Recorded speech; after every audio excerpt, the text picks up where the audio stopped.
Buenas noches, mi nombre es Guillermo Alberto del Estobar y vengo a contarles cómo hice un quipu científico. Mi quipu básicamente es como los quipus de la antigüedad, que son sistemas de almacenamiento de la información, que sirve o que consiste básicamente en una serie de cuerdas y nudos, y en esa serie de cuerdas y nudos de algodón de diversos colores, pues lo que venían haciendo era llevar toda la contabilidad en estas civilizaciones antiguas. Sin embargo, yo me puse a pensar, ¿y cómo haríamos nosotros desde la ciencia para poder aplicar un quipu? Entonces resulta que en las ciencias naturales y en las ciencias exactas tenemos un sistema que se llama la tabla periódica. La tabla periódica nos dice básicamente cómo están distribuidos los elementos que conforman la Tierra. Entonces, ¿cuál es el problema de un científico? Que la calculadora científica tenemos que hacer una serie de pasos para poder saber cuántos son la cantidad de átomos que hay en una molécula. Y resulta que, viendo la utilidad del quipu, pues entonces podemos hacer un quipu científico para ver la cantidad de átomos que tenemos en una molécula. Y es este que les presento a continuación. Es algo muy sencillo. Si ustedes ven, tenemos específicamente algunos grupos de los más importantes sobre la superficie de la Tierra, que son los que han generado la vida. Entonces, esta constante que ustedes ven aquí se llama la constante de Avogadro, que es la que nos especifica cuánto es la cantidad de átomos que pueden haber presentes en una molécula después de una reacción.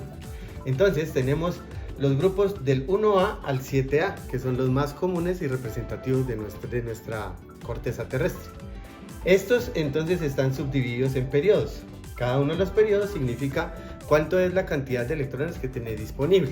Así que, ¿cómo funciona nuestro quipu? Entonces tenemos, por ejemplo, la familia de los alcalinos, que es básicamente estos que están en amarillo, que comienzan por el más inestable, que es el hidrógeno, y terminan en el francio. Luego viene el berilio, terminando en radio. Los de la familia del boro, que son boro, aluminio, galio, italio. Los de la familia del carbono. El carbono es importantísimo porque este está presente en todo lo que es la materia viva. Y tenemos al silicio, el germanio, el estaño y el plomo.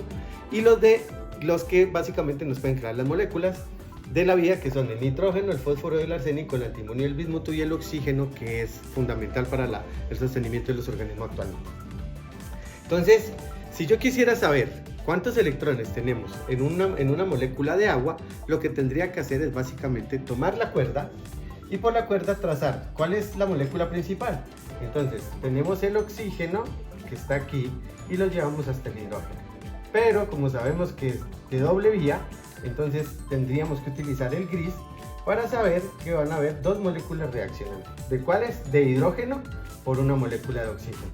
Por lo tanto, si nosotros hacemos la cuenta, entonces el hidrógeno tiene 1 como peso molecular y el oxígeno tiene 16. Cuando hacemos la sumatoria de dos hidrógenos por un oxígeno, entonces inmediatamente nuestra trivia nos dice, lo tendríamos aquí con la cuerda, con esta cuerda negra, que tenemos que dirigirnos directamente a la molécula B, a la constante de Avogadro, que sería 6.0235 por 10 a la 23.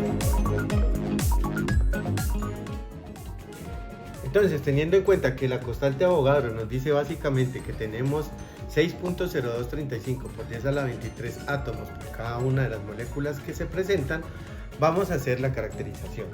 Del hidrógeno tenemos 2, del oxígeno tenemos 1, por lo tanto tenemos 3 elementos que están constituyendo la molécula. Esos 3 elementos están aportando una cantidad de átomos específicamente. Entonces, para poder hacer el cálculo según nuestro quipu, utilizaríamos la conversión. Entonces serían 3 por 6.0235 por 10 a la 23, nos da exactamente 1.807 por 10 a la 24. Por lo tanto, entonces, para poder nosotros determinar en una molécula de agua cuánto es la cantidad de átomos presentes, tenemos el resultado final. Uno de estos por 6.0235 por 10 a la 23 nos da 1.807 por 10 a la 24. Y si lo hacemos con cualquiera de los otros elementos de la tabla periódica que podemos establecer, pues podríamos asegurarnos cuántos átomos por molécula y cuántas serían las moléculas que tendríamos nosotros en estos momentos en la corteza terrestre y que ayudan al sostenimiento de la vida. Este es el quipu científico, espero que les haya gustado y más adelante veremos otros avances en los que podemos tener contabilidad. En algunos casos esta contabilidad es muy necesaria porque para nosotros cuando estamos haciendo reacciones químicas tenemos que entender cuánto es la cantidad de elementos que están haciendo esas reacciones para saber cuánto es la cantidad de sustancias que estamos obteniendo al final. Muchísimas gracias, espero que les haya gustado el Quipu Científico.